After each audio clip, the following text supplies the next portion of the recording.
ভাই, ভুল ইনফরমেশনটাকে আপনারা যে এত সুন্দরভাবে রিসিভ করেন, ভুল তথ্যটাকে যে আপনারা এত সুন্দরভাবে গিলে ফেলেন, আপনাদের কি খুব ভালো লাগে ভুল ইনফরমেশন গিলতে?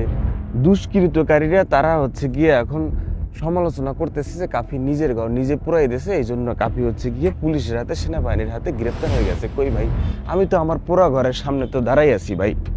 আপনারা দুষ্কৃতকারীরা তারা বলল যে কাফির বাবাকে তেলের পাম্প থেকে 5 লিটার তেল কিনতে দেয়া গেছে ঘর পড়ার আগে 2 দিন আগে।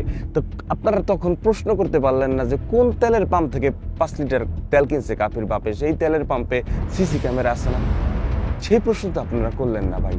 আপনারা মানুষজন বলে কাফি নিজের ঘর নিজে পোড়াই দিয়েছে। ভাই, আমার ঘরের ভিতরে আমার বাবা মা, 2 মাসের আমার ভাতিজি, 4 বছরের আমার ভাতিজা, আমার ভাই, আমি তাদেরকে সবাইকে ভিতরে রাইখে তারপর আমি বাইরে থেকে লাগাই দিয়ে তারপর আমি পোড়াই দেবো ভাই। ন্যায্য বিচারের জন্য ভাই লড়ে যাচ্ছি। অ্যাটলিস্ট ভুল ইনফরমেশনগুলো আপনারা গিলেন না ভাই।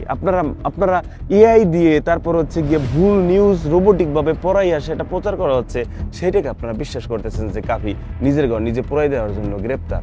আমি ওই দিন কই ছিলাম পোড়ানোর সময়? আমার ফোন ট্র্যাক করুক, আমি কই ছিলাম? আপনারা ভুল ইনফরমেশন রিসিভ করেন না ভাই। কই আমি গ্রেপ্তার, কই আমি তো আমার পোড়া ঘরের সামনে। ন্যায্য বিচারের জন্য লড়ে যাচ্ছি, আপনাদেরকে পাশে চাই ভাই।